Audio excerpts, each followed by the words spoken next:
Olá, meus irmãos e irmãs de Ideal Espírita, vocês amigos e amigas que nos acompanham aqui na página Estação da Luz Espírita, muitíssimo obrigado mesmo pela sua companhia. A nossa página Estação da Luz Espírita não tem fins lucrativos, o objetivo é a divulgação da doutrina espírita. E é por isso que nós reunimos aqui esta sede de matérias espíritas para que possa atender às suas necessidades, estudo, lazer, pesquisa. Você encontra aqui na nossa página Estação da Luz Espírita os livros da codificação, obras suplementares, entrevistas, palestras e os programas da Web Rádio Estação da Luz de Natal e Web Rádio Cristo Consolador de São Paulo.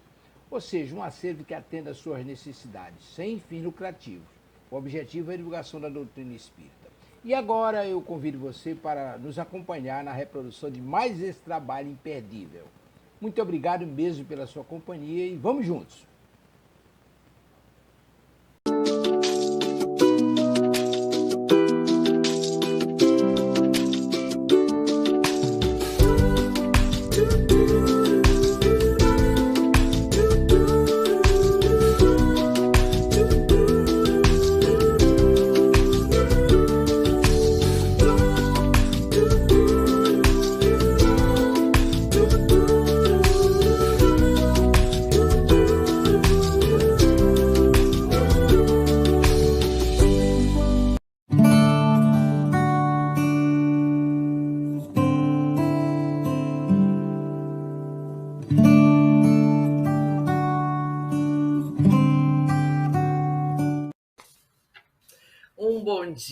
Bom dia a todos. Estamos aqui de volta todas as quartas-feiras pela manhã, bem cedinho. A gente já começa com Dona Ivone no nosso coração para termos assim a certeza que a vida futura vale a pena e sejamos fortes, decididos, corajosos diante das nossas dificuldades, porque seremos felizes. E a Dona Ivone vem trazer para nós, com muito carinho e muita atenção e muito cuidado, acima de tudo, essas verdades que são esse hino à vida, né? Esse hino à vida, a certeza de que precisamos seguir em frente de maneira melhor, né? Cada vez melhor, com consciência, cada vez mais responsabilizando a nossa encarnação, e que a gente siga realmente com essa força que Dona Ivone nos traz através do livro Memórias de um Suicida, que a gente sempre fala que, na verdade, não fala de suicídio, né? Ela vai falar principalmente do suicida. E aí é importante a gente conhecer essa história, que é a história de que muitas vezes nós vivemos em outras oportunidades reencarnatórias e a gente não quer repetir, né? Porque já temos as realidades e a verdade implantadas na nossa consciência. Então, sigamos fortes. Hoje a gente vai, então, continuar no capítulo 7, Nossos Amigos, os Discípulos de Kardec, e a gente vai fazer a prece em primeiro lugar. Um bom dia, Rita, bom dia, Rô, que a gente siga então fortes, a gente vai continuar iniciando então, dilatando e harmonizando nossos sentimentos e o nosso pensamento com o Evangelho. Bom dia aí os nossos amigos que já estão aqui também, né? Tem aqui uma companheira nova aqui conosco, tá, gente? Vamos dar bom dia para ela, Rosana. Bom dia! De Minas Gerais, de Montes Claros. Seja muito bem-vindo ao nosso grupo de estudos aqui. E a nossa querida Patrícia, que está sempre conosco. Isso. Sem problemas, Patrícia, fica conosco, porque ela nos acompanha em vários estudos. Ela está agradecendo e chamou você de Dona Rita. De Dona Rita, eu adoro esse Dona Rita. Então, vamos lá, gente. Bom dia a todos. Uma semana de paz, ainda estamos no meio da semana, né? Vamos, então, fazer a leitura do capítulo 1, Não Vim Destruir a Lei, do nosso Evangelho, Instruções dos Espíritos à Nova Era. O item 9. Deus é único e Moisés é o Espírito que Deus enviou em missão para fazer com que ele fosse conhecido não somente dos hebreus, mas também dos povos pagãos. O povo hebreu foi o instrumento que Deus utilizou para se revelar por intermédio de Moisés e pelos profetas. E as vicissitudes por que esse povo passou foram destinadas a impressionar e fazer cair o véu que ocultava a divindade aos homens. Os mandamentos de Deus, dados por Moisés, contêm o germe da mais ampla moral cristã. Os comentários da Bíblia restringiram-lhe o sentido porque, posta em ação, com toda a sua pureza, não seria então compreendida. Mas os 10 mandamentos de Deus nem por isso deixaram de ser como um frontispício brilhante, como o farol que devia iluminar a humanidade no caminho que ela teria que percorrer. A moral ensinada por Moisés era apropriada ao estado de adiantamento que se encontravam os povos a quem ela estava destinada a regenerar. O Cristo foi o iniciador da moral mais pura, mais sublime, da moral evangélico-cristã, que deve renovar o mundo, aproximar os homens e torná-los irmãos. São chegados os tempos em que as ideias morais devem se desenvolver para que se realizem os progressos que estão nos desígnios de Deus. Elas devem seguir o mesmo caminho que as ideias de liberdade percorreram e que foram suas precursoras. Não se creia, porém, que esse desenvolvimento se fará sem lutas. Não. Elas precisam, para chegar à maturidade, de abalos e discussões, a fim de que chamem a atenção das massas. Uma vez despertada essa atenção, a beleza e a santidade da moral irão impressionar os espíritos e eles se ligarão a uma ciência que lhes dará a chave da vida futura e lhes abrirá as portas da felicidade eterna. Moisés abriu o caminho. Jesus continuou a obra. O Espiritismo irá concluí-la. Um espírito israelista, Mulhouse, 1861. Então, a gente vê que coisa linda, né, gente? Que coisa linda esse evangelho para nós, né? Eu estava vendo a parte vai falar da vida futura, eu pensei, a gente já entendeu, a gente já sabe, graças ao Espiritismo, que realmente está completando a obra, né? Pelo menos nessa nossa fase de evolução, né? Isso. Todos. Então não tem nada solto, não, está tudo sob o controle, né? Então vamos à nossa prece, elevando o nosso pensamento a Maria de Nazaré, a doce, meiga Maria, minha mãe querida, nossa mãe, derrame suas bênçãos sobre nós nessa manhã. Esteja conosco, Maria, nos intuindo, nos auxiliando. Nós aqui no planeta ainda, no caminho, ainda passando as nossas vicissitudes e as nossas imperfeições, esteja vibrando em nossos corações, implantando o amor dentro de nós, a compreensão, o entendimento das dificuldades que passamos, a dificuldade do nosso próximo, que está bem próximo. Possamos, a seu exemplo, seguirmos firmes, com coragem diante da nossa vida. Derrame seus bálsamos também nesses amigos que saíram da vida através do suicídio, que eles possam estar em assembleia nesse estudo para aprender mais uma vez os ensinamentos diante da importância e da grandeza da oportunidade reencarnatória.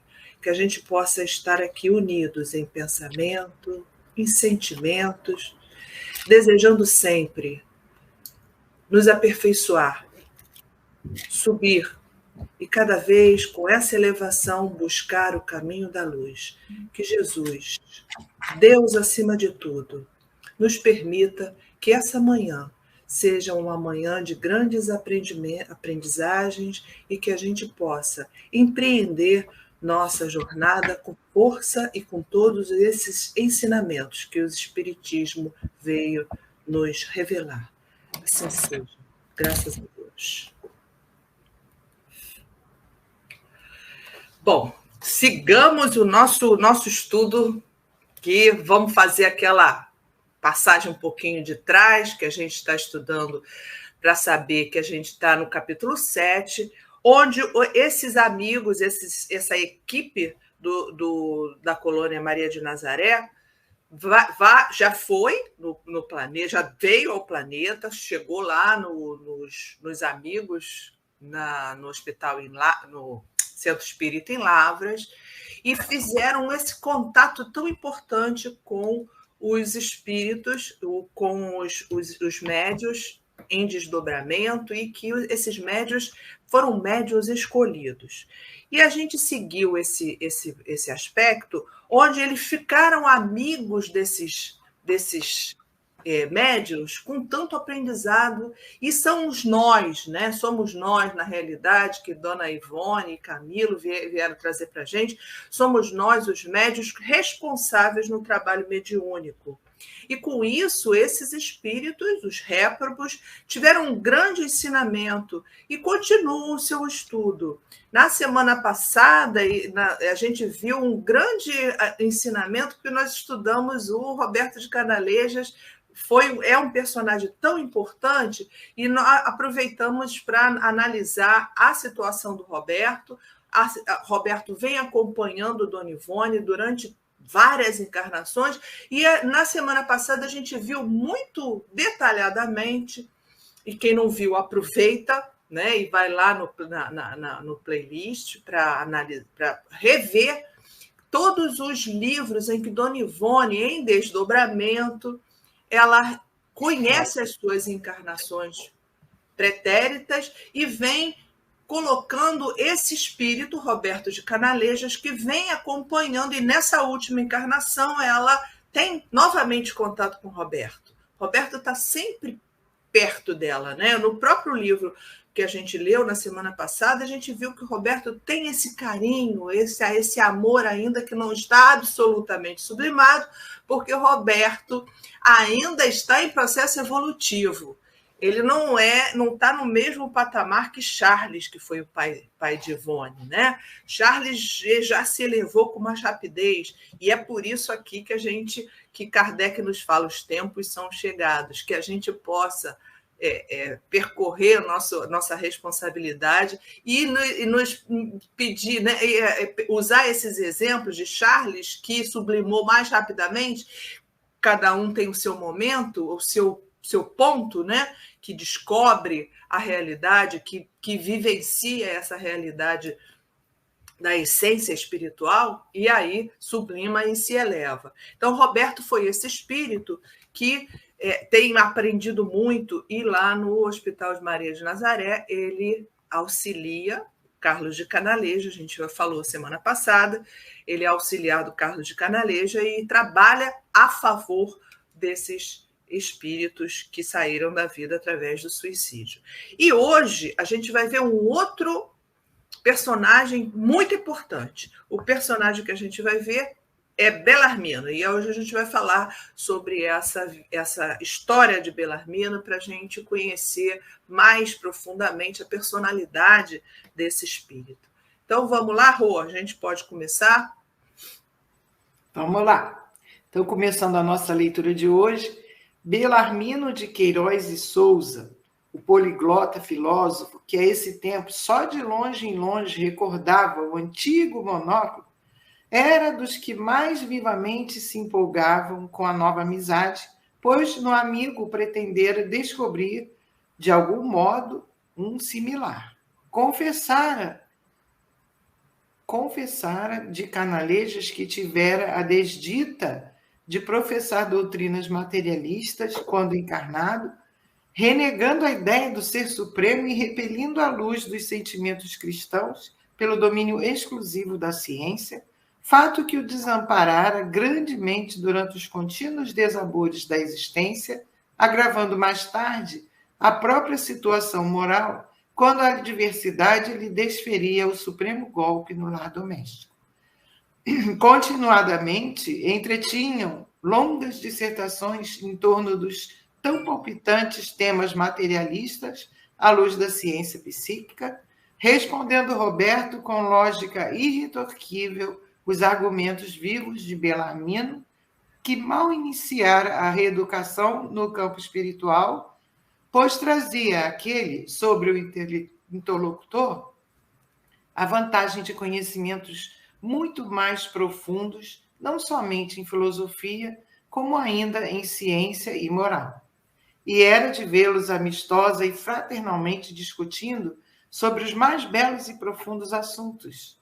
O poliglota, desejando reaprender, renovando cadeias sobre ruínas das antigas, renovando cabedais sobre as ruínas das antigas convicções. O jovem doutor, acendendo para ele fachos de luzes inéditas com que norteasse a trajetória do porvir, estribando-se em fatos positivos que tão do agrado eram do interlocutor.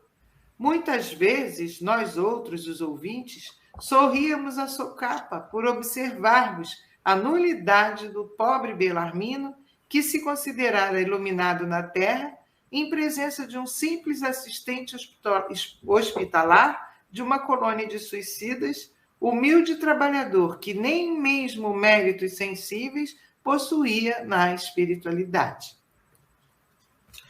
Um dia em que demoraram um pouco mais a visita aos nossos apartamentos, avisando-nos de que fora informado que receberíamos alta dentro de poucos dias, falei-lhe eu, não sem certo constrangimento diante da indiscrição de que usava.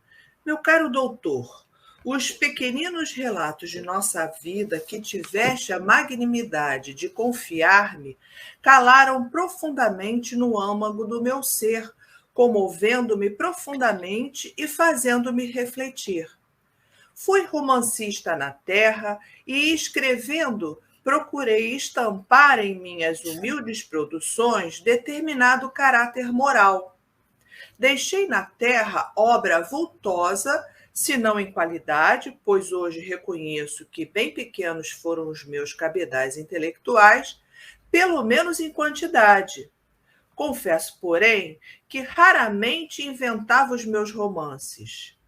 Eles foram antes filhos do conúbio da observação com os retoques sentimentais de que várias vezes usei para enfeitar a dureza da realidade e, assim, mais rapidamente cativar leitores e editores dos quais dependia a minha bolsa quase sempre vazia, o que não deve ser qualidade muito recomendável para um escritor terreno. Quem sabe, senhor doutor, vossa lanheza forneceria ainda alguns informes acerca do próprio drama pessoal que tanto me impressionou, para que algum dia possa eu voltar a visitar a Terra e, através de um aparelho mediúnico, narrar aos homens algo interessante, intercalado com as luminosas doutrinas que começo a aprender. Quem sabe poderia eu transmitir aos antigos leitores das minhas obras terrenas as radiosas novidades que aqui defrontei, romanceando-as com aspectos reais da vida íntima, tão humana, tão instrutiva, de espíritos que aqui eu conhecia e que foram homens e também sofreram, e também amaram, e também lutaram e morreram, como toda a humanidade. E isto porque tenho ouvido asseverar os nossos mestres locais ser muito meritório para um espírito desejoso de progredir o romper as barreiras do túmulo, a fim de relatar aos homens as impressões colhidas na espiritualidade, a moral que todos os recém-vindos da terra aqui surpreende. Quedou-se ele pensativo, enquanto rude melancolia lhe ensombrava o semblante que eu me habituara a ver sereno, o que me trouxe arrependimento do que havia proferido. Passados alguns instantes, porém, respondeu como ressuscitando do passado por mim, timidamente lembrado. Sim, é meritório para o espírito esse labor, justamente por se tratar de um dos mais difíceis gêneros que é dado a algum de nós realizar. com maior facilidade, penetraremos um antro de obsessores nas camadas bárbaras da esfera terrestre, a fim de retê-los, caçando-lhes a liberdade, ou um covil de magias com seu arsenal de intrugices, onde atrocidades se praticam com desencarnados e encarnados, a fim de anularmos tentativas criminosas. Com mais presteza, convenceremos um endurecido no mal à volta e a uma reencarnação expiatória do que conseguiremos vencer o cerrado espinheiro que representa a mente de um médium, a fim de conseguirmos transmitir centelhas das claridades que aqui nos deslumbram. De início, deverei esclarecer que não existem muitos médios dispostos a tal melindroso gênero de tarefa. E quando se nos depara um ou outro dotado com as necessárias aptidões, além de os reconhecermos deseducados na moral cristã, elemento indispensável ao fim idealizado pelos grandes instrutores que estimulam o gênero de experiência, entrincheiram-se eles de tal forma no comodismo, indispostos para as disciplinas que a seu próprio benefício deles exigimos, assim como na dúvida e na vaidade de se presumirem iluminados, predestinados, indispensáveis ao movimento de propaganda no indivisível, que anulam completamente o nosso entusiasmo, com as suas mentes nos atingissem, como suas mentes nos atingissem com duchas geladas. Daí, preferimos as almas simples, os humildes, os pequeninos, os quais, por sua vez, por não disporem senão de bem pequenos cabedais intelectuais, exigem de nossa parte perseverança, dedicação e trabalhos exaustivos para algo revelarmos aos homens através de suas faculdades. E, olha, Roberto dá uma lição em Camilo, né? Porque nesse relato a gente viu o início que Belarmino está conversando com Roberto. E aí a gente dá a personalidade de Belarmino, né? Já falou sobre Belarmino. Depois Camilo retorna para a conversa com Roberto, que o Roberto tem sido muito parceiro, né, nesse momento aqui da nossa leitura. E ele relatou da sua própria vida. E a partir daí entra Camilo com a sua irreverente e constante vaidade. Fui um grande escritor. Eu sou capaz de arrebatar, porque realmente em vida ele foi um grande escritor português e realmente continuava com a sua personalidade bem debochada, de uma época. Isso aí é a característica típica da literatura do Camilo.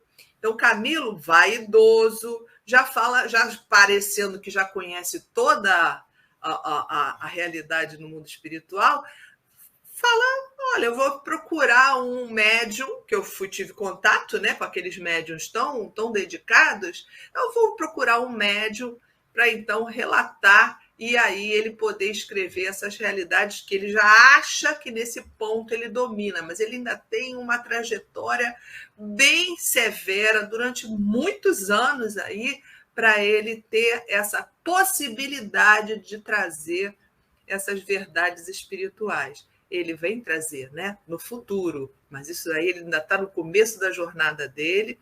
E é interessante como a Dona Ivone, ela é muito, por vários espíritos, ela é assediada para trazer as mensagens do mundo espiritual, porque ela era um médium, como ele está propondo aqui, disciplinada, humilde e com vontade de servir.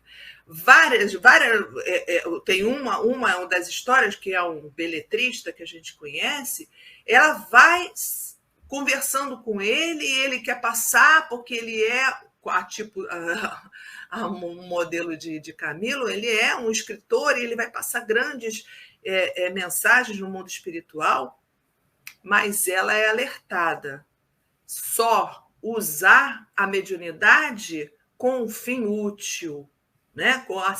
Como exemplo de Kardec nos fala no Livro dos Médiuns. E ela é fiel e é obediente. Então, os amigos espirituais dela, principalmente o Dr. Bezerra e Charles, asseveram isso com ela, né? A ela. Você não deve usar essa mediunidade que teve um objetivo específico. Sim, é uma mediunidade positiva, mas para bem. Não é para passar leviandade e futilidade. E ela é bem severa no projeto dela, e por isso que a gente tem essa literatura tão densa com Dona Ivone. Não é isso, meninas? Desculpa, falei muito.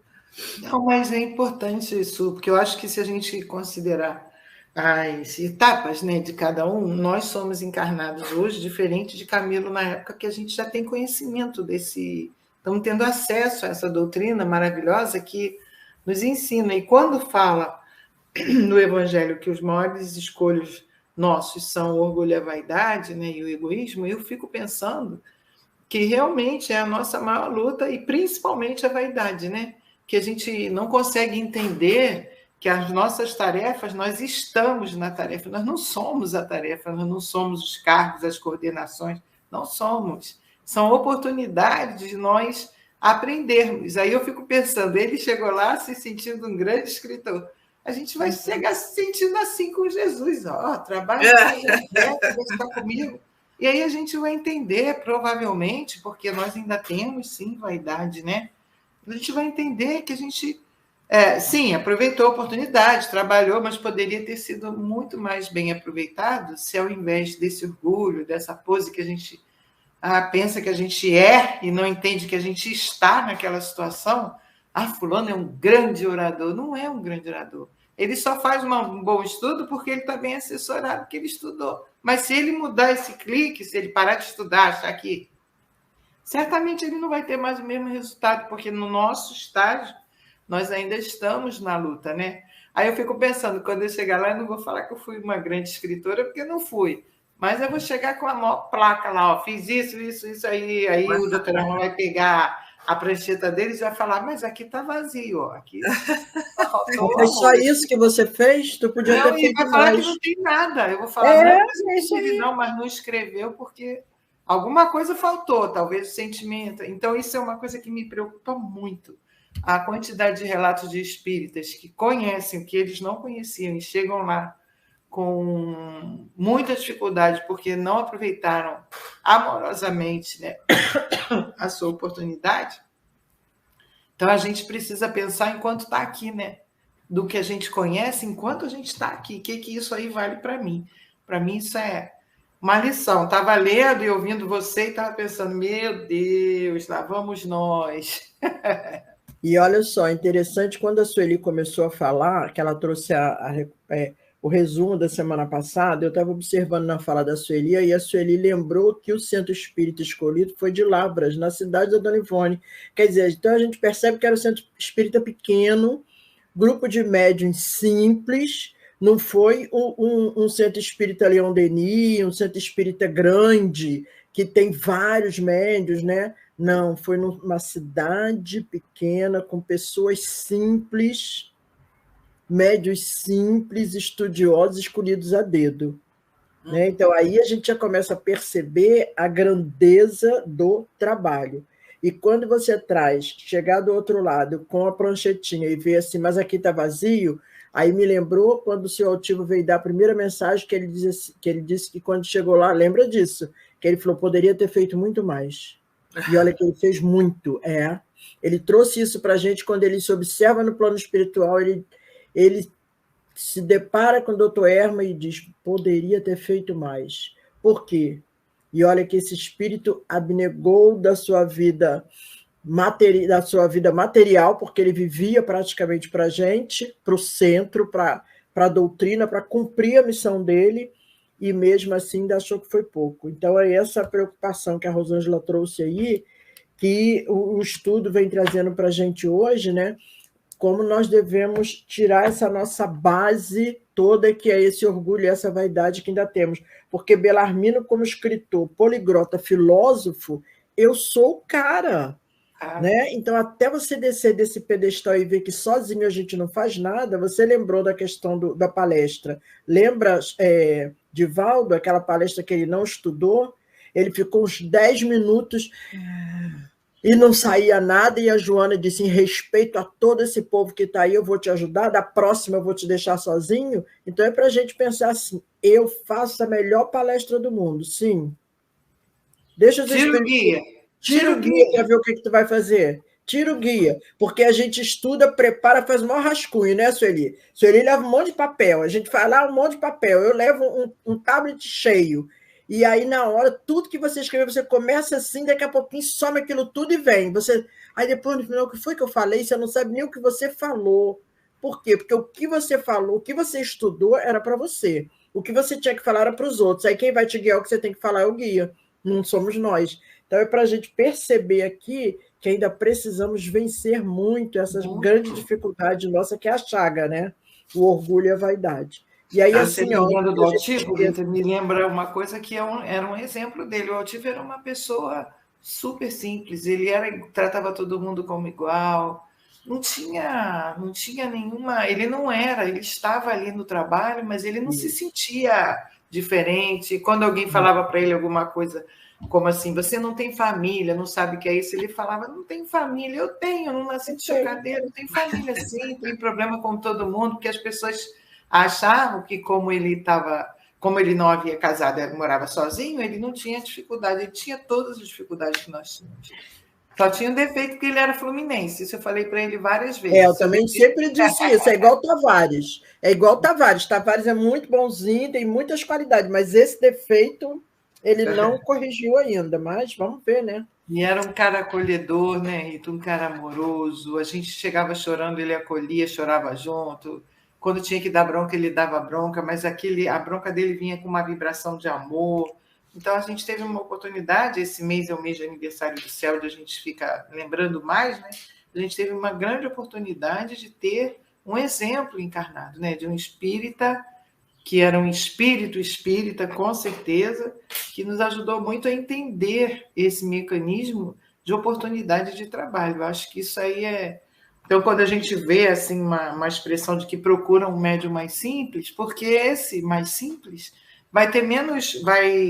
Como é que eu vou dizer? Vai rebater menos as ideias que vierem. As ideias vão vir no plano espiritual e ele vai aceitar. Se for um médium mais... pode, de repente, interferir muito, e aí vai atrapalhar muito o trabalho, né?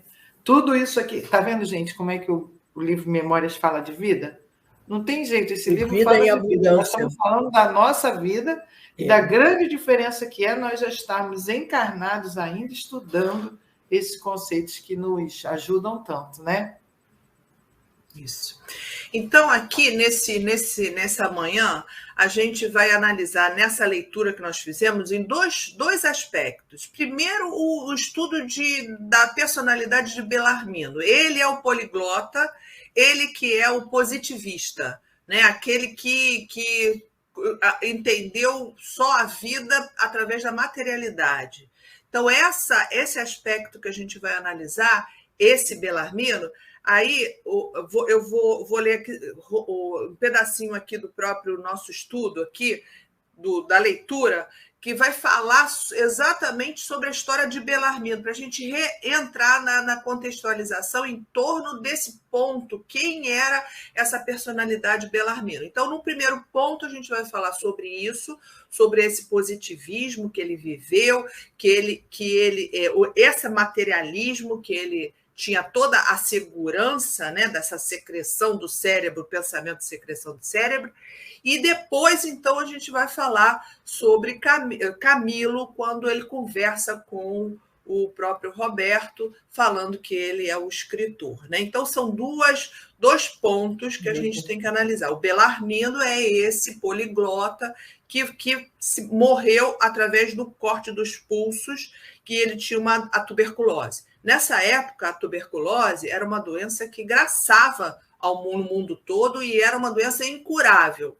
O próprio Roberto trabalhou no bacilo da tuberculose e se contaminou. Era uma doença que não tinha cura. Hoje a gente já tem a cura, graças a Deus, né? Então a gente vai falar agora basicamente sobre esse ponto. Vamos rever alguns itens para a gente entender quem é esse Belarmino. Belarmino, ele era de Queiroz e Souza, poliglota, filósofo, e nesse tempo, só de longe em longe, recordava um antigo monóculo. Ele usava um monóculozinho que era bem característico dessa época, né? Aquela casaca. Ele era um dos mais vivamente se empolgavam da nossa amizade. Tivera a desdita de professar as doutrinas materialistas, quando encarnado, renegando a ideia do ser supremo e repelindo a luz dos sentimentos cristãos pelo domínio exclusivo das ciências. Então, é aquele que levantava a bandeira do positivismo, onde a ciência era Deus, não é isso? E aí a gente vem assim, Belarmino convencera-se de que o amor era apenas uma secreção do cérebro, por isso renunciou a constituir família para não contribuir em lançar à vida outros desgraçados a mais. Foi um estudioso de filosofia, estudava para esquecer a miserável situação da humanidade. E a sua mãe, nós já estudamos isso em outro capítulo do livro, sua mãe também era materialista, ele era muito ligado à mãe. Ela ali bastava como companhia a ele ficava realmente muito ligado à mãe. Os dois materialistas, positivistas, levantando a bandeira do materialismo e de que o amor não existe, é a secreção do cérebro, o pensamento é a secreção do cérebro, né? Foi sempre fisicamente débil, que era bem franzino a saúde dele, triste, sonhador, infeliz, insatisfeito, apavorado do existir, ficou tuberculoso por hereditariedade. Então, esse detalhe assim, né, como está no livro, como lá no anterior, esse item por hereditariedade, que a tuberculose não é hereditária, causada por um bacilo, e a essa época que Camilo manda esse livro para Dona Ivone, a tuberculose se acreditava ser hereditária. Por isso que se coloca aqui, ficou tuberculoso por hereditariedade. Realmente a gente sabe que a tuberculose não é hereditária, é causada por um bacilo que se contamina pelas secreções, né? E a gente continua assim para a gente reanalisar essa personalidade. Para se esperar a dolorosa marcha da tuberculose apodrecer em lentos suplícios, aquele corpo se afastou até sua mãe por medo do contágio. E o que fez bem, porque não tinha cura. Morrer era uma solução boa, muito lógica, para quem só via à frente um corpo aniquilado pela doença e a destruição absoluta do ser. Quando a gente lê esse texto, que está no Memórias, em outro capítulo, fala, morrer é a solução boa, muito lógica. Para o materialista, é realmente lógica, né? Então, a gente estudando materialismo, ontem mesmo à noite, a gente fez lá no estudo André Luiz, exatamente esse estudo sobre o materialismo, onde o Leon Denis vai nos falar que realmente, né, o materialista não vê sentido em prorrogar a sua vida, não tem essa ideia de que a gente precisa continuar para que a gente resgate alguma dívida do passado e a gente tem que ser forte, seremos felizes um dia. Então, ele não faz sentido. Aí, com isso, esse pensamento tão materialista, o Leon Denis nos avisa que é falta de fraternidade, falta de caridade, falta de... Por quê? Porque você não tem sentido em prorrogar a tua vida, uma vez que você vai virar o pó, né? Saiu do pó e vai virar o pó. Então, fica bem lógica esse pensamento desse materialista a dizer, porque eu já estou com tuberculose mesmo, o mais lógico é sair logo da vida. Vou sair e não vou para lugar nenhum. Não tem outro objetivo a vida, não tem objetivo de progredir, é a ideia do nada, né? Então, vamos lá seguir aqui com essa proposta. A Denise está falando. Muito bom dia.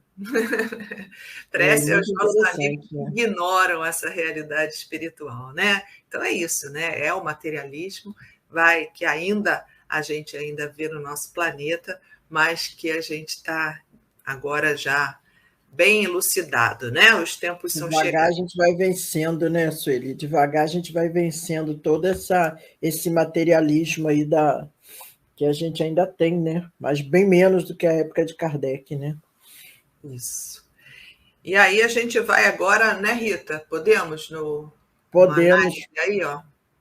Olha só, é esse daí que a gente já leu, né? Convenceu-se que o amor era apenas uma secreção do cérebro. E aí a gente vai... Como funciona... O que você tem aí para nós? Como funciona a lei divina. As 3 etapas. Rô, lembra aí para a gente do céu e inferno, o que seria essas 3 etapas do Código Penal? Lá no céu e inferno, no capítulo 8, né? Isso. Eu vou fazer uma colinha aqui, que tem no nosso material uma colinha, para que a gente possa entender. Na verdade, existe à medida que nós, almas imortais, principalmente encarnadas, temos a possibilidade da expiação e da reparação, né? E vamos entendendo, a gente começa a ter essa sensação de arrependimento. O que não pode é parar por aí. Então, no céu e inferno, Kardec define para nós essas 3 etapas, tá? Então, o arrependimento, que não é sinônimo de culpa, é o primeiro passo em direção à melhoria do espírito, mas o arrependimento apenas não basta. É preciso ainda a expiação e a reparação. E a gente vai ver a seguir o que é cada etapa dessa. O arrependimento suaviza as dores da expiação. Assim, ele dá esperança e prepara os caminhos da reabilitação. Por quê? Se a gente só se arrepender, vai ficar parado. A gente precisa modificar aquele cenário. E quando a gente encarna, nós estamos num planeta de provas e expiações. Porque aqui é que nós vamos fazer os testes a confirmação do nosso aprendizado, passando pelas provas, e a possibilidade de nós irmos alterando a culpa que o arrependimento nos traz através da expiação, que é um aprendizado ainda com dores, né? A expiação consiste nos sofrimentos físicos e morais, define Kardec também no céu e inferno, que são as consequências da falta cometida. Então, a expiação vai trazer os sofrimentos físicos e morais como consequência, como efeito da causa que foi a falta cometida. Seja após a morte, na vida, se deixar a vida atual, seja na vida atual, seja após a morte, na vida espiritual, seja em nova existência corporal, até que os traços da falta tenham desaparecido. Até que todas as marcas que aquela falta causou em nós tenham sido recuperadas, né? Tenham desaparecido. E aí a gente entra numa outra etapa. A gente entendeu que errou, se arrependeu, passa vamos dizer assim, pela limpeza daquele sofrimento, daquele erro, e aí depois a gente vai começar a modificar. E essa reparação, ela pode ajudar, inclusive, nessa limpeza, quando a gente escolhe reparar através do bem, por exemplo. A reparação vai nos ajudar em modificar a nossa ação, devolvendo ali de Deus aquilo que a gente tinha, vamos dizer assim, danificado. Então, a reparação consiste em fazer o bem àquele que se fez o mal. Aquele que não repara seus erros nessa vida, por impossibilidade ou má vontade, se reencontrará em uma existência interior, em contato com as mesmas pessoas que tiveram queixas dele e nas condições escolhidas por ele mesmo, de forma que possa aprovar a sua dedicação e fazer-lhes tanto bem quanto mal lhes tenha feito. A gente tem muitos complementos a essa colocação aqui sobre a reparação, porque a gente entendeu com as orientações que os espíritos foram trazendo ao longo desses anos todos, depois que a doutrina foi codificada e trazida para nós, que a gente também pode reparar, nem sempre com aquele espírito que a gente causou o dano, porque se aquele espírito for evoluindo, e nós não, ele vai ficar bastante distante desse nosso acesso. Mas nós podemos reparar com situações semelhantes com outros irmãos, ainda com um pouco de dor, ou podemos tentar reparar pelo amor. E como ele diz aqui, a gente não precisa esperar. Na outra encarnação eu cuido. Não, a gente pode fazer isso nessa encarnação. E aí entra o conhece-te a ti mesmo. À medida que eu me conheço, vejo que eu me arrependi de uma coisa, quero corrigir aquilo, eu posso agora já começar um movimento no sentido de reparar a falta que eu cometi. Eu não preciso esperar. Isso é maravilhoso, gente. A gente olhando a vida futura, a gente sabe que a gente continua vivo, é vida sempre. Encarnado, desencarnado, encarnado, desencarnado, é a mesma vida, somos nós. Então a gente não precisa esperar. Antigamente era muito comum, quando a doutrina ainda não estava tão divulgada, tão consolidada quanto vem ficando, a gente escutar a pessoa falar assim, vou deixar isso para outra vida. Agora a gente quase não ouve mais isso, porque as pessoas já estão entendendo que a gente pode começar agora, e quando sair do corpo para o plano espiritual de volta, já levar uma bagagem mais leve, né? Menos danosa. Uma maneira que Meimei, Emmanuel, Antônio de Aquino colocam regularmente, que é uma maneira de nós repararmos, é pelo bem.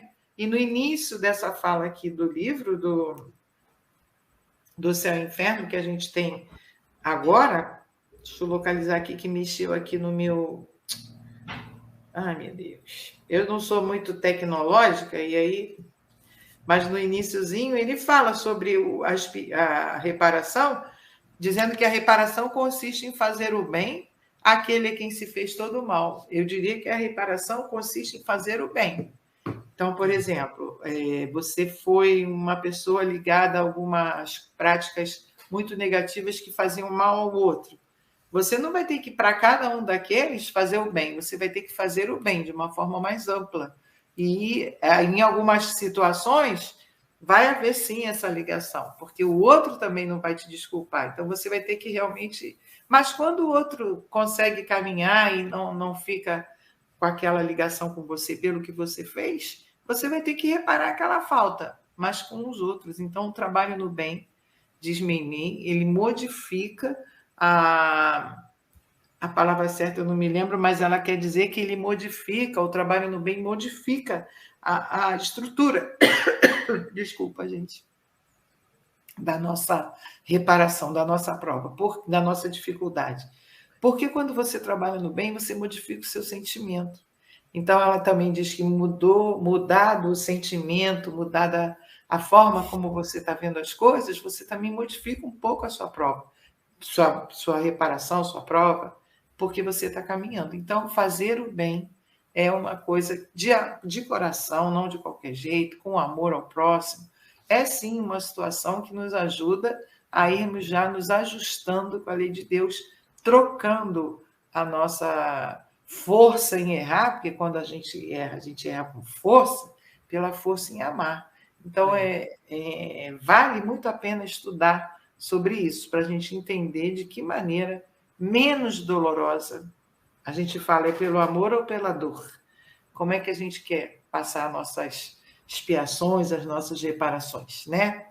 Porque a gente muitas vezes não escuta assim, o espiritismo, você sempre vai se achar culpado, e aí ele sempre, você nessa culpa que você tem que resgatar, e aí a gente já tem uma visão diferenciada do que é de culpa, que a gente tem que ter, a Joana de Ângeles nos fala isso, a gente tem que ter, né, o auto-perdão. Vamos ter responsabilidade diante das nossas imperfeições, e por isso a gente tem que ter resignação e obediência, porque a gente errou, precisa trazer a reparação, mas a reparação depende muito, e tem uma misericórdia divina aí, né, Rô? Se a gente fosse reparar na mesma medida, minha gente, a gente estava bem prejudicado nessa medida. Por exemplo, se a gente matasse, a gente teria que ser morto. E aí quem matou a gente teria que ser morto. E quem matou a gente teria que ser... Olha só, não é assim. Isso não ia acabar nunca, né? Já saiu desse caminho, né? Essa tua colocação sobre Joana aí está seguindo uma notinha no nosso material de cola. Isso, vamos, Rita, na próxima aí, para ver o que Joana fala.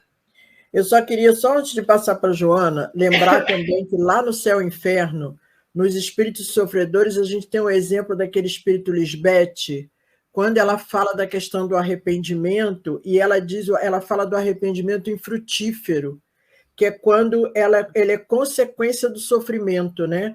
Então, se esse arrependimento ele passa a ser produtivo, quando a gente tem a base, né, de ter ofendido a Deus, quando a gente compreende. Então, o arrependimento é o primeiro passo da compreensão, porque quando você compreende que você infringiu a lei de Deus, você vai começar a ter a mudança de conduta aí vem o arrependimento. E esse espírito Lisbeth, lá nos espíritos sofredores, ela traz isso claramente para a gente no processo de evocação dela. Eu queria só dar essa sugestão de leitura que realmente vem complementar aí o nosso estudo dessa manhã. Olha, eu tenho uma participação Rita, a Patrícia, nossa parceira lá, ela coloca assim, eu costumo dizer que a doutrina espírita não é para quem quer, é para quem aguenta. É porque, na realidade, né, Patrícia, eu vejo assim, as religiões dogmáticas, de um modo geral, vão dizer assim, você vai no padre, confessa os seus pecados e você está livre, né?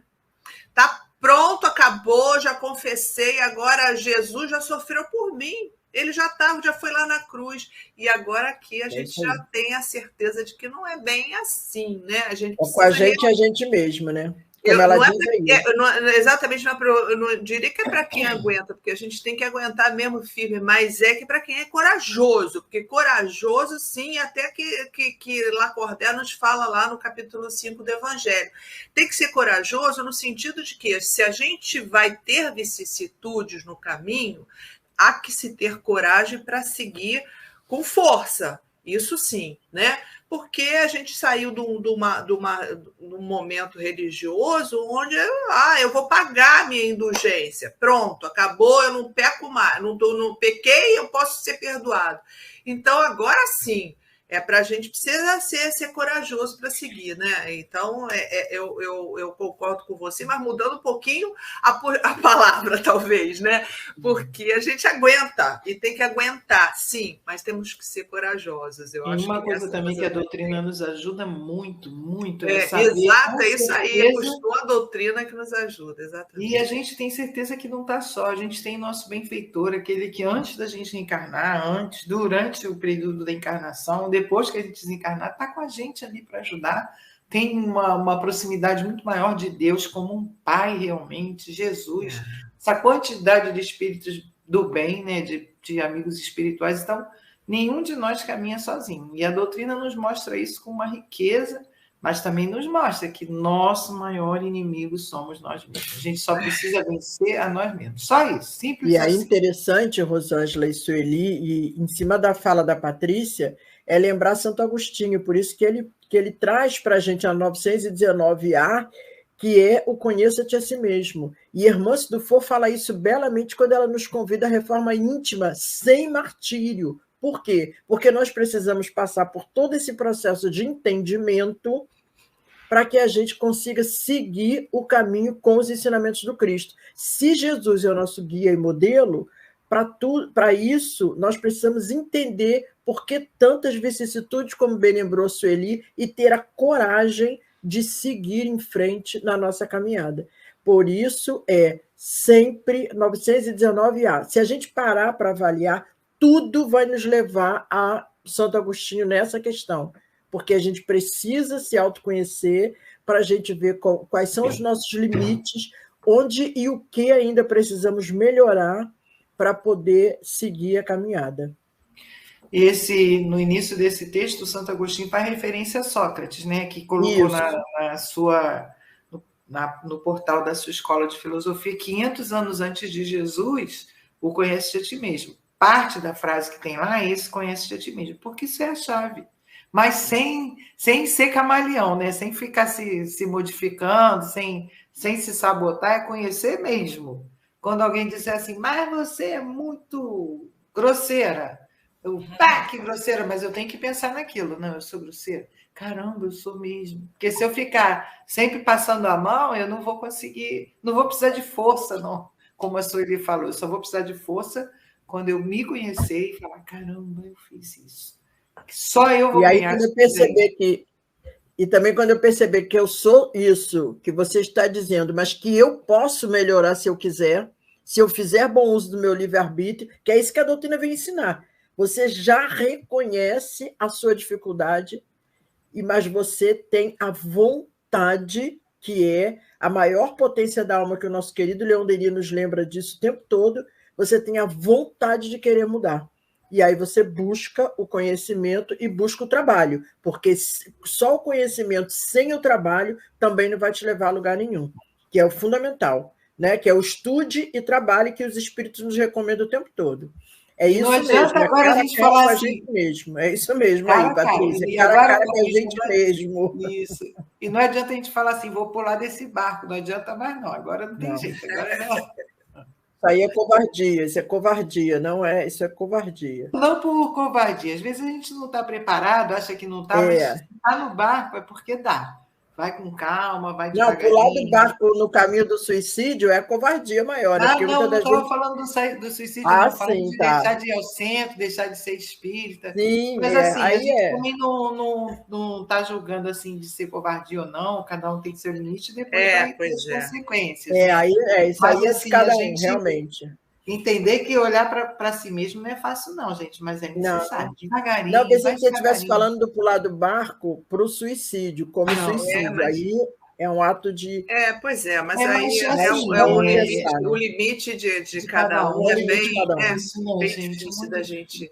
Vamos seguir, Rita? Coloca aí a nossa querida Joana nos falando. Lê aí para a gente, Rita. O que ela fala? O que a gente pode fazer com o que a gente acha que a gente fez de errado? Aí Joana nos recomenda lá, né, no livro Momento de Consciência, ela fala: sai da forma do arrependimento e age de maneira correta, edificante. É sair já entendi, tá bom, já compreendi a situação, já me arrependi. Mas o que eu vou fazer com isso? É essa chamada que ela está trazendo aqui. A culpa deve ser superada mediante ações positivas, reabilitadoras, que resultarão dos pensamentos íntimos e enobrecedores. Isso. É a busca do bem, como a gente veio trazendo, né, gente? Isso. Então, para a gente continuar aqui, mas será que o Espiritismo vai salvar a gente? A gente vai ter no Espiritismo toda a solução? A questão 798, Kardec pergunta: o Espiritismo, no Livro dos Espíritos, o Espiritismo se tornará uma crença comum ou permanecerá sendo partilhado por algumas pessoas?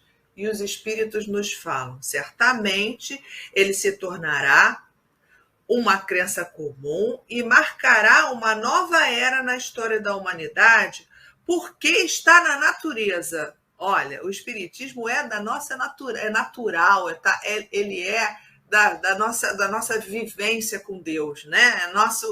Nossa construção, né, da natureza. Somos espíritos e iremos reencarnar diversas vezes para resgatar as nossas imperfeições, mas seremos perfeitos. E chegou o tempo em que deverá ocupar o seu lugar entre os conhecimentos humanos. Essa parte, chegou o tempo. O Espiritismo, a gente já sabe que ele chegou no tempo certo. Lemos aqui no Evangelho que primeiro veio Moisés preparar o terreno para que aquele povo que ainda é endurecido, ele veio trazer um Deus punitivo, necessário para aquele momento. O Evangelho segue dizendo, depois de Moisés, chega Jesus trazendo esse amor, o símbolo da caridade, do amor ao próximo e, acima de tudo, ao amor a Deus. E o Espiritismo veio como consolador, novamente reconstruindo esse caminho para a gente, então, entender que a gente tem que valorizar a vida. Então, chegou o tempo, chegou na hora precisa, na hora certa, onde já temos a condição intelectual e moral de apreender esses ensinamentos. Então, ele aqui na questão, ele vai seguir, o Espírito vai seguir assim. Todavia, terá que sustentar grandes lutas, o Espiritismo, muito mais do que contra o interesse, muito mais contra o interesse do que contra a convicção. A gente sabe, né? O interesse pessoal é a maior das nossas imperfeições. Então, a gente vai ter interesse pessoal para escapulir, porque é mais confortável a gente ser perdoado por um sacerdote do que a gente reconstruir a nossa verdade espiritual. Então, realmente há interesse pessoal e aí a gente foge bastante do espiritismo quando a gente vê as pessoas, espiritismo, vocês estudam muito, tá maluco? Eu não quero aquele monte de estudo todo dia, 6h30 da manhã, tá aqui. Então, realmente, tem uma luta pessoal, tem interesses pessoais que a gente vai ter que enfrentar, como o Espírito está nos dizendo assim. No entanto, sua marcha será mais rápida do que o do cristianismo, porque é o próprio cristianismo sobre o qual ele se apoia e que abre os caminhos, como a gente já veio aqui falando. Moisés, Jesus trazendo o cristianismo e o espiritismo se apoia no cristianismo, por isso que os espíritos vão falar que essa ideia será mais rápido. E ele segue, o cristianismo tinha que destruir, o espiritismo tem que edificar. É a resposta perfeita para o nosso amansar o nosso coração. E depois, Leon Denis ainda completa. O espiritismo é o futuro das religiões. Né? Então, não é a religião do futuro, todos não serão espíritas no futuro, a gente já conhece essa máxima, né, de Leon Denis, dizendo que é o futuro das religiões, no sentido que as religiões vão continuar, cada uma professando a sua própria religião, adequada à sua crença, mas com a base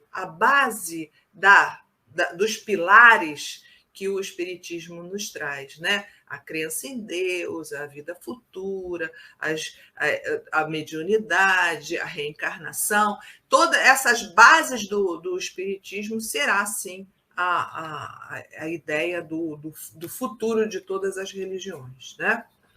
E tem a 799. Vamos na 799 aí, Rita? O que fala aqui? Vamos lá. Aí Kardec pergunta para os espíritos de que maneira o espiritismo pode contribuir para o progresso.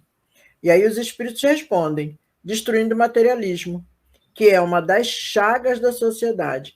Ele faz com que os homens compreendam onde se encontra o seu verdadeiro interesse, não estando mais a vida futura velada pela dúvida, o homem compreende melhor que poderá assegurar o seu futuro através do presente, destruindo os preconceitos de seitas, de castas e de cores, e ele ensina aos homens a grande solidariedade que devem uni-los como irmãos.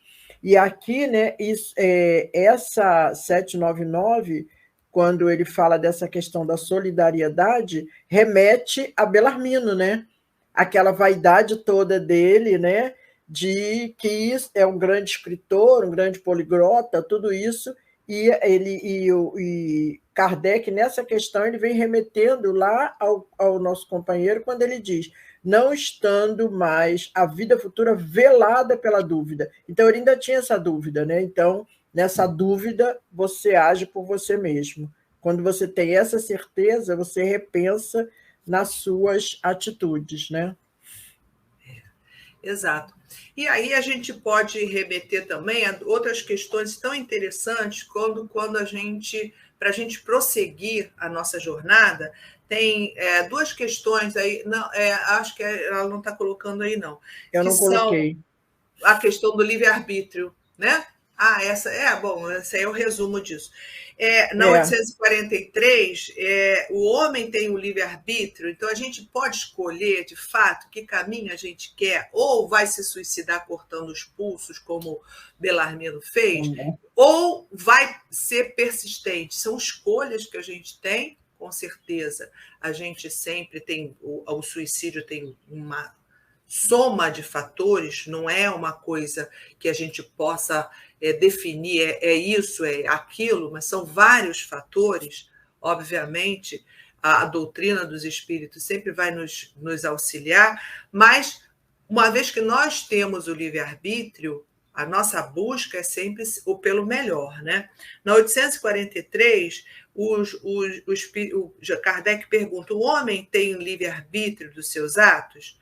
E a resposta dos espíritos: visto que tem liberdade de pensar, tem a de agir. Sem o livre-arbítrio, o homem seria uma máquina. Esse ponto, o livre-arbítrio, a gente já tem estabelecido na nossa consciência a partir da humanidade. Entramos na humanidade, a gente vai ter que escolher melhor. Essas escolhas precisa que a gente apreenda pelos estudos. E o estudo é fundamental, porque a gente vai entender e depois vai concretizar isso na nossa consciência. E o estudo é um caminho, é um bom caminho, e o Espiritismo sempre nos garante isso. E tem a questão 872, que é a fundamental, né? Nessa questão 872, eu acho que Kardec ali fala do livre-arbítrio, junto com os espíritos, para a gente não esquecer mais. Passa aí na 872, Rô, está na página 6 do nosso... tem um resumo dessa, porque é bem, bem longa, né, essa 872, mas vai falar sobre esse estudo teórico, e a gente tem que sempre relembrar: nós somos, sim, capazes de não há fatalidade, né? Foi esse slide que a Rita colocou ali no final. Não está tudo marcado já, você vai ser isso ou vai ser aquilo. Nós temos como escolher, né? Esse aí. Aí tem aqui no nosso resuminho, nosso trabalhinho de casa aqui. Vai, Rô. Bem, o homem não é fatalmente conduzido ao mal. Os atos que pratica não foram, em absoluto, determinados previamente. Os crimes que comete não são o resultado de uma sentença do destino.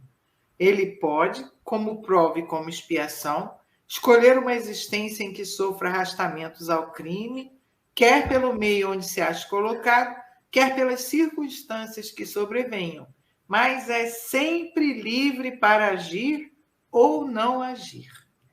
E esse é o ponto, né? Não tem como. A gente...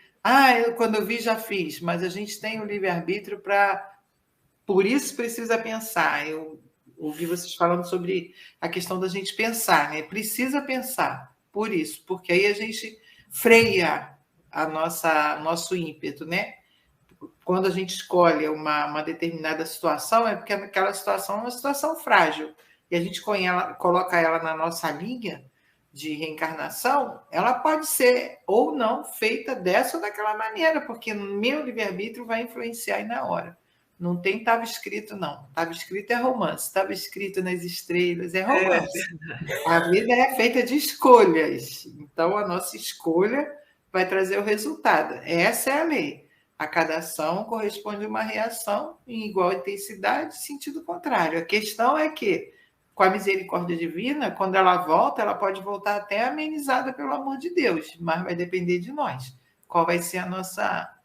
Chico tem uma fala que eu acho muito legal: disparada a ação, você está escravo da reação, né?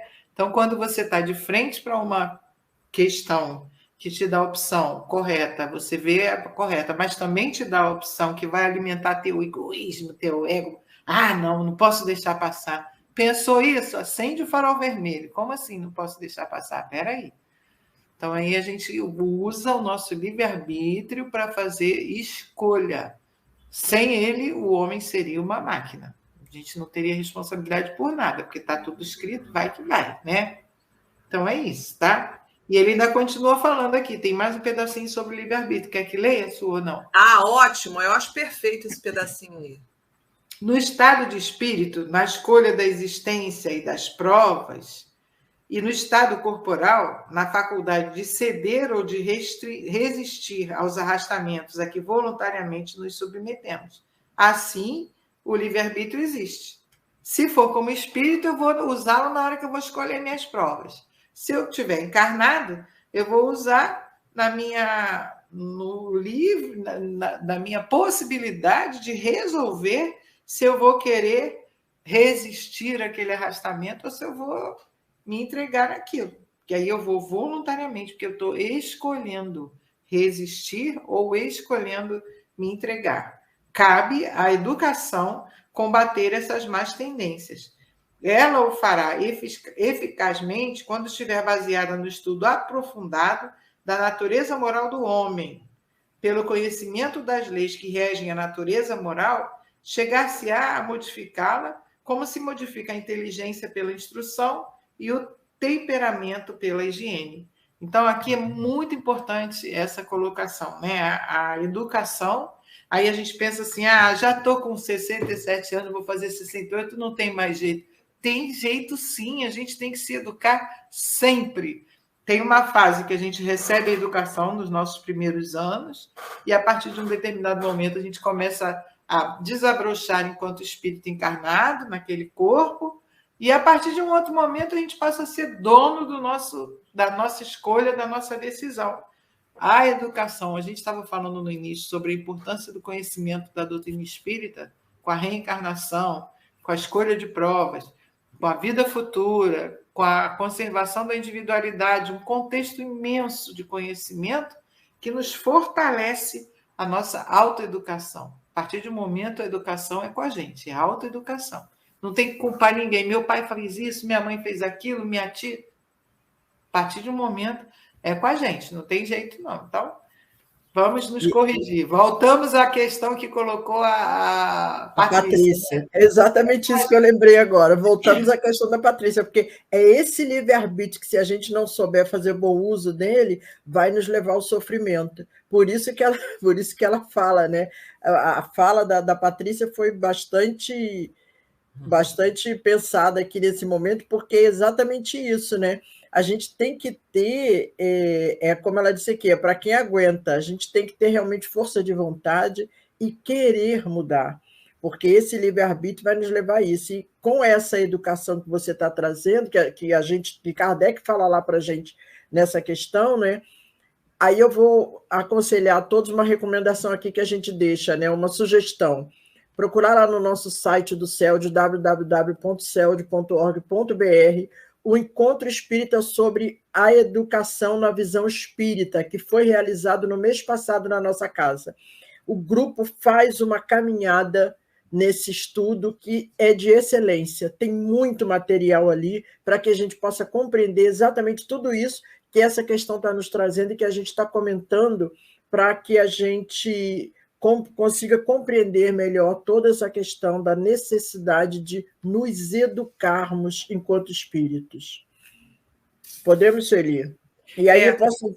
Fala, a gente entra no Evangelho na próxima. Sim, vamos entrar no Evangelho aqui. Falar. Inclusive, esse Evangelho que nós já lemos agora, eu acho que aí a gente pode fazer uma retrospectiva. Não, primeiro ele fala do capítulo 5, do item 5, que é... 5, né? O capítulo 1, item 5, que é o advento do Espiritismo, né? Que é quando Kardec vem falar para a gente, né, do que está intitulado O Espiritismo, que ele diz que o Espiritismo é a nova era que veio revelar aos homens, com provas irrecusáveis, a existência e a natureza do mundo espiritual e as relações com o mundo corporal. Então, ele está corroborando aqui, nos lembrando que tudo que Kardec veio nos trazer tá dentro da lei, faz parte da lei natural. Exato. Então, esse entendimento, a gente só precisa ter esse entendimento, que quando ele começa a ter, como o próprio Kardec começa a compreender que história é essa de mesas girantes, que começou com as mesas girando, mesa batendo, mesa respondendo. Então, Kardec, um grande estudioso, de magnetismo, que ele já estudava magnetismo à época, porque ele era um pesquisador, ele vai buscar entender tudo isso. E nessa busca do entendimento, chega a missão dele, que é codificar tudo isso. Então, ele compreende essa missão e vai ao trabalho. Quando ele traz isso, ele lembra o Espiritismo, que é como o capítulo 1 diz, não vim destruir a lei. Pelo contrário, Jesus veio nos facilitar esse entendimento. E Kardec nos facilita esse entendimento da lei divina, quando ele começa já nesse item 5 dizendo que o Espiritismo é lei natural, que é lei natural, da natureza espiritual e as relações. Então, ele já fala dessas relações que teremos com o mundo espiritual e o mundo carnal. Resumiu, é isso? Perfeito, né? E aí o caminho para a gente resgatar todo essas nossas imperfeições é sempre fazendo bem. E por isso aí a gente colocou, pela sequência, o capítulo 13, que é que a vossa mão esquerda não saiba o que da mão direita. Então, é nesse caminho do resgate para a gente entrar no processo todo de arrependimento, expiação e reparação, a gente usar a beneficência para a gente, sempre sabendo que ainda estamos no caminho, a gente ter, como diz Joana de Ângeles, pensamentos íntimos enobrecedores. Para isso, a beneficência funciona. Então, por isso que o Espiritismo vai juntar todos esse caminho, nosso caminho, para nosso caminho evolutivo, abrindo as portas para o caminho da luz. Esse é o caminho, né? Obviamente que cada um vai trilhar o seu caminho de acordo com o seu estágio evolutivo, mas é a proposta de Jesus, é a proposta dos espíritos junto com Kardec que a gente evolua, porque já temos muitas lições, e São Vicente de Paulo, no capítulo 13, também vai nos trazer esse caminho, que nós temos as cartas evangélicas já com Jesus, que a gente abre pouco, né? Estuda pouco as cartas evangélicas, e aí São Vicente de Paulo está nos convidando a que você abra mais as cartas evangélicas, mas sai só da leitura, né? Não é só leitura, é o entendimento e aplicação desse caminho aí que São Vicente de Paulo está nos convidando a estudar o Evangelho. No Evangelho, que é o capítulo 13, no item 12, é bem interessante, eu acho que vale a pena perceber o que São Vicente de Paulo nos convida. A gente já tem o caminho, né, traçado, precisamos implementá-lo. Ele coloca assim: o Cristo, São Vicente de Paulo, o Cristo não vos disse tudo o que se refere às virtudes de caridade e de amor? Por que deixar de lado os seus divinos ensinamentos? Por que fechar os ouvidos às suas divinas palavras? O coração a todos os seus bondosos conselhos? Eu queria que, se tivesse mais interesse, mais fé nas leituras evangélicas. Abandona-se esse livro, faz-se dele uma palavra quimérica, uma carta fechada. Deixa-se esse código admirável no esquecimento. Vossos males provêm do abandono voluntário em que deixaste esse resumo das leis divinas. Lede, pois, essas páginas ardentes sobre o devotamento de Jesus e meditai sobre elas. Então, aí esse que é bem interessante, porque isso está no nosso Evangelho segundo o Espiritismo, um convite, porque os tempos são chegados, a gente junta mais esse capítulo aí, que é o capítulo 13, no item 12, onde São Vicente vai falar, nós já temos o caminho. Precisamos, então, seguir essa rota, não deixar lá como palavras, somente como verbo, não é isso, não. Leia o Evangelho, como nós fazemos aqui, mas faça mesmo um entendimento com devotamento mesmo, que Jesus nos convida. Então, é esse o papel, né, do Espiritismo, é esse o papel que Jesus nos trouxe, e também o Moisés, né, que veio abrir o caminho. Muito rico. Interessante que ainda nesse capítulo, Sueli, tanto até no item 13 que você estava lendo agora, no parágrafo seguinte, a gente remete novamente à questão que a Patrícia trouxe. Ele lembra: homens fortes, amai-vos; homens fracos, fazei da vossa brandura e da vossa fé as vossas armas. Quer dizer, é para todos. O convite é para todos nós. E lá no item 3 desse mesmo capítulo, né, desse capítulo 13, ele vem analisando a passagem de Mateus, e aí ele diz assim, olha, cadê? Eu tinha separado aqui. Ele fala da beneficência sem ostentação. Porque quando ele lembra aqui para a gente, ele lembra no item 3, a beneficência sem ostentação tem um duplo mérito.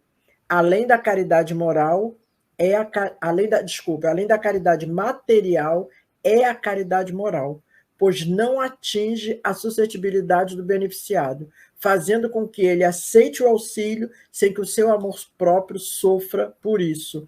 Então, e salvaguardando sua dignidade de homem, porque ele aceitaria um favor, mas não receberia uma esmola.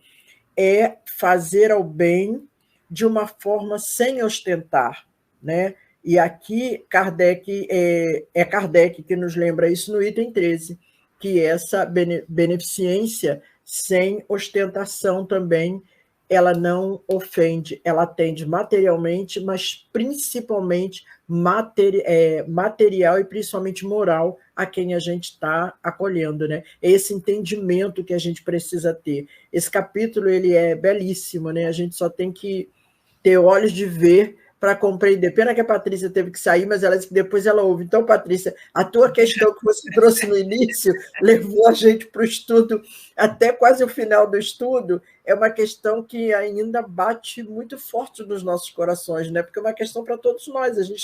A gente vive todo esse processo o tempo todo, né, Sueli? Agora a gente vai analisar um outro aspecto de Belarmino. O Belarmino era impulsivo. Vamos pensar no quanto nós ainda... o impulso dele o levou ao suicídio. Vamos pensar quantos de nós, em quantos momentos da nossa existência, a gente ainda age por impulso. E muitas vezes, o próprio suicida vai ser esse impulso compulsivo. Ele age pela ação, sem raciocinar. Vamos pensar no seguinte: nós temos um caminho evolutivo na jornada nosso como princípio inteligente até chegar a espírito. Esse processo evolutivo, a gente passa por uma fase, por um caminho. Nesse caminho, a gente vai passar por uma fase que é da animalidade. A gente passou pela animalidade, sim, nós não. Ou em princípio inteligente, passou pela animalidade até chegar à humanidade, e a partir da humanidade nós seguimos a nossa jornada. Nesse caminho aí, na animalidade, nós guardamos algumas aquisições que são construídas nesse momento, que é a do instinto. O instinto, o que é? Quando você olha um animal, ele ainda não tem a inteligência construída na sua amplitude, ele está no processo, tem uma inteligência ainda reduzida, e ele usa esse tipo de inteligência, que é o instinto, para sobreviver. Então, ele tem o instinto que serve para ele se locomover, para ele viver, é o instinto de conservação. Nesse instinto de conservação, ele vai pensar na animalidade, ou seja, na materialidade. Ele precisa comer, ele precisa se reproduzir e ele precisa se proteger. Então, nesse aspecto, esse instinto é muito importante, porque ele vai conservar o indivíduo. E é ótimo, é natural, é da própria natureza. Quando a gente passa para o estágio da humanidade, nós carregamos essa característica que veio lá do animal, instinto de conservação. Continuamos, isso está lá bem explicitado na Gênese, e a gente conserva, sim, muito desse instinto. Ocorre que nós já na humanidade já temos a livre-arbítrio, já temos a inteligência, e cada vez vamos desenvolvendo esses potenciais da humanidade.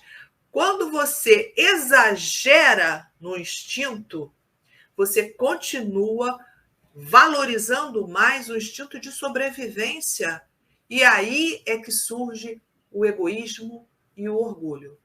Então, o indivíduo só é extremamente orgulhoso porque ele está lá na animalidade, está lá naquele caráter.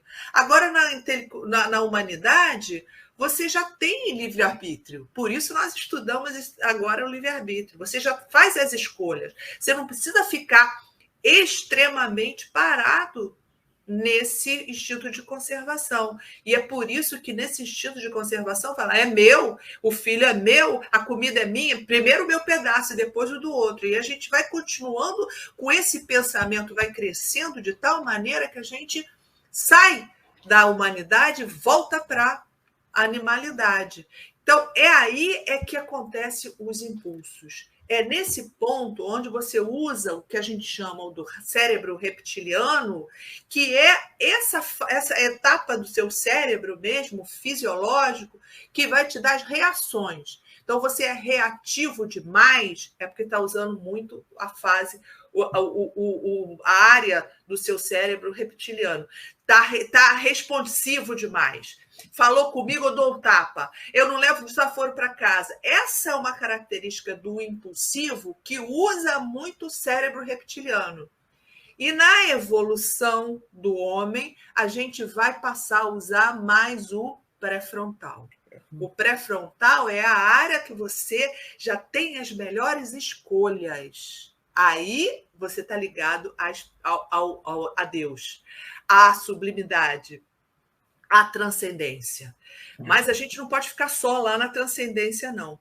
Uma hora você tem que se preservar, mas tem que ter esse caminho. Uma hora você está lá na transcendência, orando, em prece, se ligando à sublimidade, mas também tem que se preservar, porque a gente não tem que ficar lá no templo o tempo inteiro. A gente passa pelos 3 estágios do seu cérebro. Então, esse caminho aqui, que muitas vezes os suicidas, e que a gente vai analisar a partir da próxima semana, porque estamos no finalzinho, a gente vai ver justamente esses impulsos que estão ligados ao nosso processo evolutivo, mas os tempos são chegados e agora nós já temos condição, pela capacidade do livre-arbítrio, de selecionar e não seguir os arrastamentos. Essas são escolhas. Ou você segue o arrastamento, ele vai estar na sua frente. Se você já tiver construída a sua escolha, né? Aí você não vai seguir o arrastamento. Então, a partir da semana que vem, a gente foi só um spoiler. Nós vamos falar desses impulsos compulsivos, conversando sobre isso, porque os suicidas trabalham muito nessa área dos impulsos compulsivos. E é para a gente tomar cuidado, né, Sueli? Aí a tua chamada é exatamente para a gente tomar muito cuidado com esses nossos impulsos aí compulsivos. Fala, Tavares. Então, já deixamos aqui o spoiler para a semana que vem, já convidando vocês para estarem conosco de volta, né? Agradecendo aí, Tavares. Quando você abre, eu estou já nos agradecimentos da nossa companheira Ana, lá de Macaé, a Patrícia, a Nilceia, todo o grupo que esteve aí conosco nessa manhã, a Denise, a Ana Patrícia, a Olga Feitosa, a Nilceia, o próprio Tavares, que estava lá no YouTube. Bom dia. Vibrando pelo trabalho, e a nossa querida Rosana, lá de Montes Claros, de Minas Gerais. E mais os companheiros que também participaram, que não falaram aqui no chat. Mas muito obrigada pela participação de todos. E agradecer também, né, ô Tavares, a Rádio Deus Conosco, que esteve aí nessa transmissão aí nessa manhã. Maravilha. Muito bom dia. Maravilha das maravilhas. E aí o importante é isso, é que o estudo seja dessa forma. Nunca termine. Sempre tem um amanhã, né? Igual a gente, né? Mas muito bem, eu quero aqui falar de uma casa que vai fazer agora 62 anos, ou está fazendo aí nesse mês de agosto, 62 anos, eu não sei se vocês conhecem, mas eu quero apresentar, é a tal do Centro Espírita Leão Diniz, aí do Rio de Janeiro, né? E aí vai estar aí o Adílio, que é o atual presidente, um dos fundadores, o Hélio, a Rosângela, a Heloísa e o Ricardo, esse sábado e o próximo, não é isso, dona Rosângela? Vão falar sobre o quê? Explica aí você que é a autora da obra. É, isso mesmo. A gente vai conversar um pouco sobre todos os que estão ali, Ricardo, Elo, são antigos. Hélio, Adília, do grupo que fundou a casa, nós somos antigos na casa. Então, cada um de nós vai falar um pouco sobre o seu momento de chegada, sobre como acompanhou a casa. O Hélio foi nosso presidente durante 10 anos, depois do desencarne do Altivo e da Cidinha, entrou o Hélio. Nós vamos conhecer essas figuras. Altivo, Cidinha, nós vamos colocar a foto deles também. Tá, Rita? Isso é contigo. Tá, Rita, aí, ó, tá vendo? Eu sou jovem, porque eu não sou, ela disse que é antigo. Então, eu e Sueli não estamos naquele grupo ali, porque nós somos jovens. Exato. Aquilo ali é um grupo bem velho. Para trazer a ideia lá do início, tá? Aí, vai ser bem interessante, tá, gente? E vai ser esse sábado e o próximo. Eram 2 sábados. O outro já vai ser uma questão diferente. No outro, a gente vai trazer também nesse sábado alguns vídeos de pessoas que não podem estar presentes, pessoas com muita idade, que também gravaram vídeos, e aí a gente também vai apresentar, tá bom? Vai ser bem legal. E no outro vai ser uma outra dinâmica, mas também falando da nossa casa, mostrando algumas coisas da nossa casa. Sueli, quem foi que você disse que precisava ler as cartas evangélicas? Qual foi o espírito? Você falou aí. Que mandava estudar o Evangelho? As cartas. São Vicente de Paulo? São Vicente de Paulo. Olha, manda quem pode, obedece quem tem cabeça. Então, a Web Rádio, como tem um pouco de juízo, já está aí analisando toda terça-feira, a partir das 16 horas aqui no Brasil, 20 horas em Portugal com a Eurídice e com a Sônia, as apresentações, e aqui, no caso, as meninas que vão fazer a exposição, a Kátia, a Sandra, a Heloísa e a Sonja, estão falando sobre as epístolas, as cartas, não só de Paulo, mas todas as cartas de Pedro, de Tiago, enfim, de toda aquela turma ali, aquelas mensagens primeiras estão aqui, é um curso que elas estão fazendo aqui na Web Rádio, toda terça-feira, 16 horas aqui no Brasil, 20 horas em Portugal. Além disso, esse mês, não é assim, uma casa fez 71 anos, né, a Mansão do Caminho do nosso querido Divaldo Franco e o nosso queridíssimo Nilson, que aí há 71 anos está mostrando, nós tivemos pessoalmente lá na Mansão do Caminho, é algo assim fantástico, sabe? A gente fica muito feliz. E se você, Sueli, dona Rita, dona Rosângela, Patrícia, tem alguma coisa, eu queria ser um escritor espírita, eu queria ser um articulista, agora já chegou aqui, no caso, com o Centro Ataúpa Moreira, lá de Brasília, através do Brasília Espírita, eles têm um concurso que chama-se A Doutrina Explica. Esse ciclo de 2023, as inscrições encerram agora dia 10 de outubro, e o resultado vai sair dia 20 de dezembro. Você vê o regulamento, então você vai pegar qualquer tema, pode ser um tema do Evangelho, pode ser um tema do Livro dos Espíritos, pode ser um tema do dia a dia do jornal, e ali em 3 pautas, em 3 folhas, você vai fazer um comentário lógico, embasando tudo aquilo dentro da doutrina espírita. Esses trabalhos são remetidos, há uma comissão julgadora que vai avaliar aqueles melhores, e aqueles que forem realmente os chamados ganhadores vão ter os seus artigos publicados em diversas revistas, Brasília Espírita, Consolador, enfim.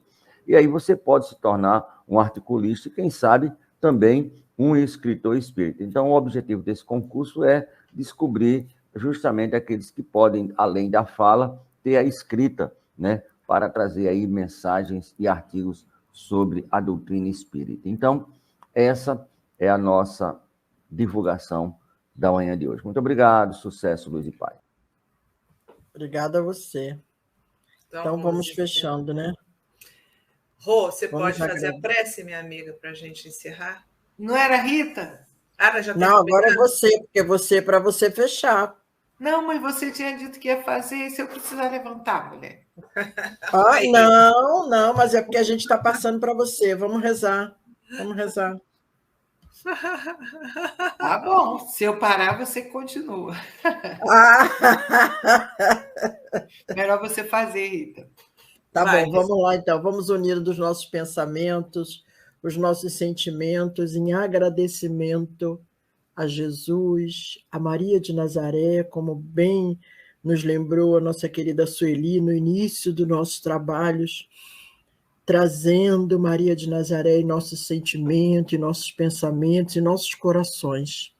E agradecer a esse Espírito bondoso, maravilhoso, que nos acolhe, Espírito de mãe. Mãe de Jesus, mãe de todos nós. Muito obrigada por toda essa manhã de estudo, por todas essas reflexões. Muito obrigada pela oportunidade da vida. E essa vida em abundância que o Senhor Jesus nos oferece e que hoje, com os estudos da doutrina espírita, através desse livro, Memórias de um Suicida, conseguimos compreender a necessidade do estudo e do trabalho no bem para a nossa melhoria enquanto espírito encarnado a caminho do progresso. Abençoa, Senhor Jesus, a nossa proposta, a nossa oportunidade de estudo e de trabalho. Abençoa a nossa casa espírita, abençoa a Web Estação da Luz e toda a espiritualidade que nos dá essa oportunidade desse trabalho e desse estudo da divulgação da doutrina dos espíritos. E em seu nome, Senhor Jesus, em nome de Leon Denis, em nome de Allan Kardec, em nome de Ivone Pereira, esse espírito responsável por esse trabalho dessa manhã, em nome de Maria, nossa Mãe Santíssima, mas acima de tudo, em nome de Deus, nosso Pai de infinito amor e misericórdia, que nos despedimos dizendo: permaneça conosco, Senhor, hoje, agora e sempre, pois muito necessitamos de Ti. Paz e bem a todos os corações, sigamos em paz. Chegamos ao final da nossa atividade. Muitíssimo obrigado mesmo pela sua companhia e espero você no próximo evento.